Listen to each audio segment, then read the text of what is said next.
JEE 2026 का जनवरी attempt अब अगले 5 महीने में। तो कैसी चल रही है आप सबकी तैयारी? क्या भैया कैसी तैयारी, इतने सारे बैकलॉग्स हो रखे हैं। ये तो होता ही है, जेई प्रिपरेशन में पहली बार इतनी खुली आजादी मिलना, क्लासेस बंक करना सीखना, नए नए दोस्त बनना, स्मार्टफोन मिलना पहली बार, सोशल मीडिया में एक्टिव होना, ये बहुत कॉमन हो गया, जिसके कारण बैकलॉग्स बहुत क्रिएट होते हैं। लेकिन अगर आप इस बैकलॉग को अपने ऊपर हावी होने दोगे, खुद पे सेल्फ डाउट करोगे और अपने प्रिपरेशन को हैम्पर करोगे, तो ये बिल्कुल भी नॉर्मल नहीं है। 70 से 80% स्टूडेंट्स बैकलॉग्स वाली प्रॉब्लम फेस करते हैं, बट उनमें से मैक्सिमम स्टूडेंट्स ऐसे होते हैं जो बैकलॉग्स को कवर कर लेते हैं। तो अभी ये सोचने का टाइम नहीं है कि इतने सारे बैकलॉग्स है, कैसे होगा प्रिपरेशन। रादर ये सोचो कि बैकलॉग को जल्द से जल्द कैसे कवर करना है। एंड अगर आप बस ये कर लेते हो तो अल्टीमेटली 50% बच्चों से आगे हो जाओगे। आज इस वीडियो में मैं आपको एकदम डिटेल में बताऊंगा कि कैसे आप बैकलॉग को कवर कर सकते हो। उसके साथ साथ सब्जेक्ट वाइज बैकलॉग स्ट्रेटेजी बताऊंगा कि कैसे आप सब्जेक्ट वाइज बैकलॉग को डील कर सकते हो। उसके साथ साथ पर्टिकुलरली चैप्टर्स को लेकर समझाऊंगा कि कौन से चैप्टर्स के लिए क्या अप्रोच होना चाहिए। बाकी यार ये वीडियो के बाद आपके सारे बैकलॉग्स की प्रॉब्लम क्लियर हो जाएगी।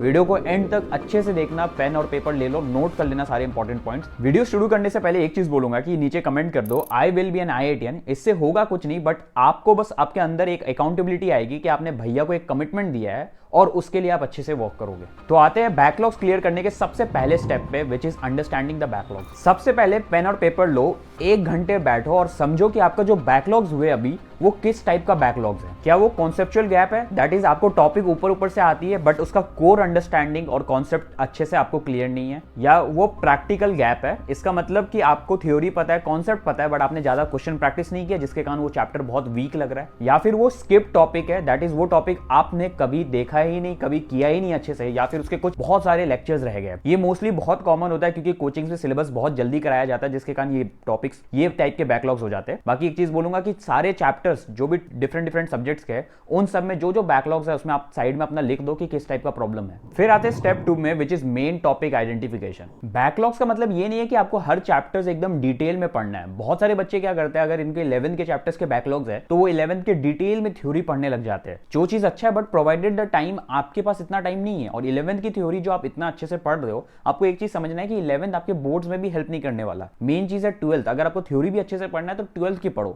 11th आपको कैसे कवर करना है, जैसे बहुत सारे चैप्टर्स है 11 के, अगर आपको अच्छे से नहीं आते, अगर टॉपिक्स अच्छे से नहीं आते तो आपको 12 में प्रॉब्लम आएगा। 11 के चैप्टर्स बहुत सारे प्री रिक्विजिट्स है 12th के लिए, तो आप समझो कि कौन कौन से चैप्टर्स है पहले वो प्री रिक्विजिट, और उस पे वर्क करो। वो पहले टॉपिक्स क्लियर कर लो कि आपको 12 में प्रॉब्लम ना आए। जैसे कि फिजिक्स में अगर आपको कुछ टॉपिक्स, जैसे अगर आपको वेक्टर्स नहीं आते, Newton's law of motion clear नहीं है, सेंटर ऑफ मास क्लियर नहीं है, टॉर्क कैलकुलेशन क्लियर नहीं है, तो आपको 12 में बहुत प्रॉब्लम आएगी। जब टॉपिक जैसे आप इलेक्ट्रोस्टैटिक्स पढ़ोगे, मैग्नेटिक फील्ड पढ़ोगे, इन सब टॉपिक्स में बहुत ज्यादा कोरिलेटेड है। सबसे पहले मैं बताता हूं आपको फिजिक्स के ऐसे कौन से प्री रिक्विजिट चैप्टर है जो अगर आपको अच्छे से नहीं आता है वो आपको 12 में बहुत प्रॉब्लम आएंगे। आपको स्क्रीन में दिखाई दे रहा है, units and dimension, vectors, kinematics, NLM, friction, work power energy, centre of mass, rotation में मोमेंट ऑफ इनर्शिया हो गया, टॉर्क कैलकुलेशन हो गया।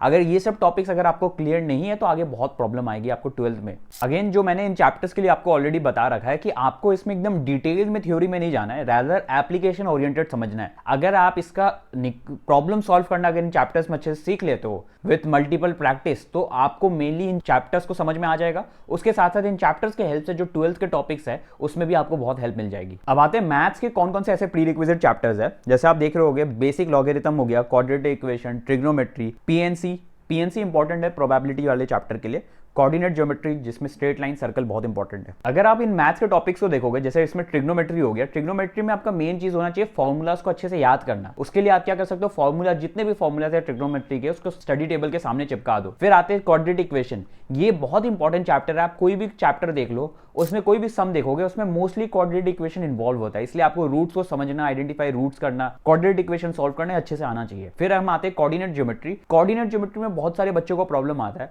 इसमें सबसे मेन चीज होता है कि आपको स्केच बनाना है, जितने भी प्रॉब्लम्स है सबका स्केच बनाओ और फिर विजुअलाइज करो।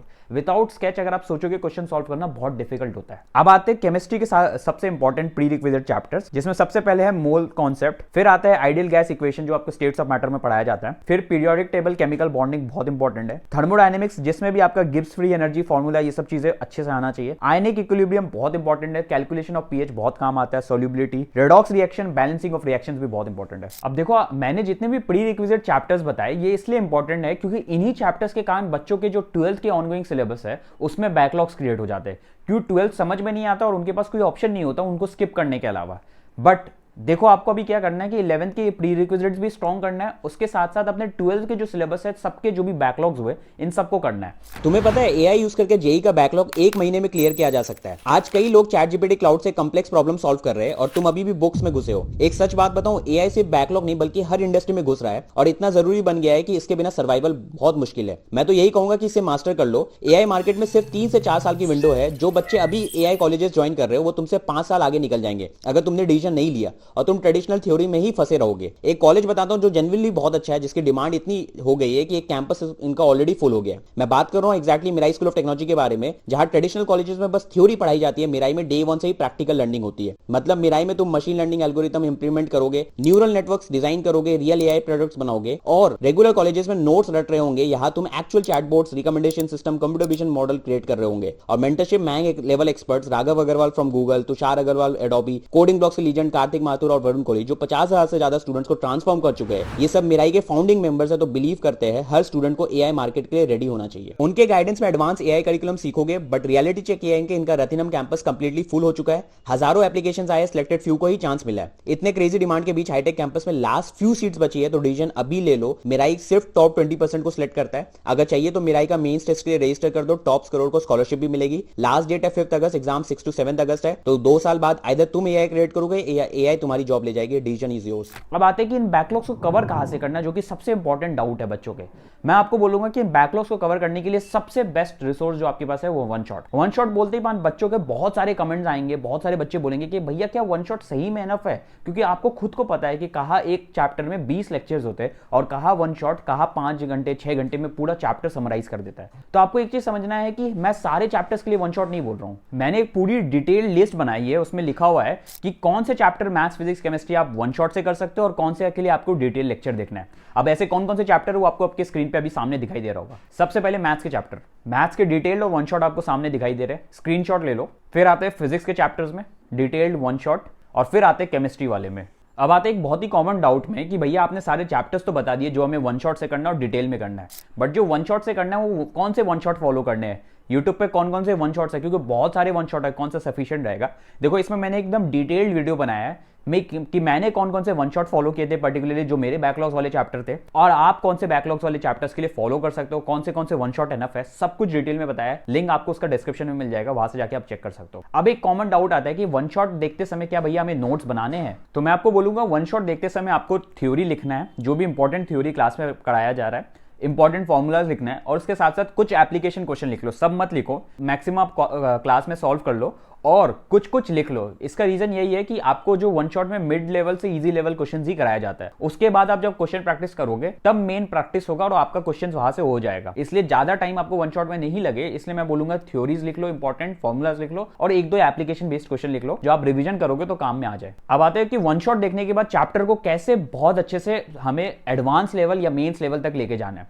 सबसे पहले आपको वन शॉट देखने के बाद अपने क्लास के जो इलस्ट्रेशंस है उसको वापस से रिवाइज करना है। उसके बाद जो आपको सेकंड चीज करना है, एग्जाम्पल क्वेश्चन करना है। हर चैप्टर में 30 से 40 सॉल्व एग्जाम्पल क्वेश्चंस करोगे तभी जाके आपको अप्रोच समझ में आएगा, क्योंकि वन शॉट में आपको डिफरेंस पता है वन शॉट और डिटेल लेक्चर में, तो तभी आपका चीजें क्लियर होगी। इसलिए सॉल्व एग्जाम्पल बहुत इंपॉर्टेंट है। उसके बाद आपको आना है डीपीपीज, जो भी आपके कोचिंग के डीपीपीज है वो करो, नहीं है तो I will provide everything, don't take tension for that. उसके बाद आपको कोचिंग के मॉड्यूल्स करना है, नहीं है वो भी मैं प्रोवाइड कर दूंगा। एक्सरसाइज 1 करो मैक्सिमम, मैं यही रिकमेंड करूंगा। एक्सरसाइज 2 भी कर सकते हो जितना टाइम है। पीवाईक्यूज मस्ट है, लास्ट 5-6 ईयर्स के पीवाईक्यूज करना है, इतना कर ले तो बहुत अच्छे से टॉपिक्स हो जाएगा। बाकी गाइज जितने भी मटेरियल्स है वन शॉट्स के बाद आपको चाहिए, जैसे modules, DPPs, short notes, everything, notes everything I upload in my WhatsApp channel. जैसे इस वीडियो में 1000 लाइक्स कंप्लीट हो जाते हैं, थोड़ा सा वीडियो को हाइप भी कर देना, एक यूट्यूब का नया फीचर है, जैसे ही कंप्लीट हो जाते हैं मैं अपलोड कर दूंगा, वहां से जाके आप डाउनलोड कर सकते हो। बाकी एक फ्री मेंटरशिप चैनल भी है जहां पे मैं डेली आपको बैकलॉग्स रिलेटेड टास्क देता हूं, जिससे आपका बैकलॉग्स कंप्लीट हो जाओ। तो मोस्टली मैं जिन जिन बच्चों का बैकलॉग्स है उनको वही रिकमेंड करूंगा कि आप फ्री मेंटरशिप से अपना बैकलॉग्स कवर कर सकते हो। बाकी यार अगर आपको कुछ भी प्रॉब्लम है तो आप कमेंट सेक्शन में लिख दो, बिकॉज मैं सारे कमेंट्स का रिप्लाई करूंगा। कुछ भी एकेडमिक नॉन एकेडमिक कुछ भी डाउट है तो पूछ लेना, I reply all your comment. बाकी अगर आप मेरे से पर्सनली जुड़ना चाहते हो, मेरे से पर्सनल मेंटरशिप में आना चाहते हो, तो उसका लिंक भी डिस्क्रिप्शन में मिल जाएगा, वहां से जाके आप परचेस कर सकते हो। So that's it for this video, thanks for watching.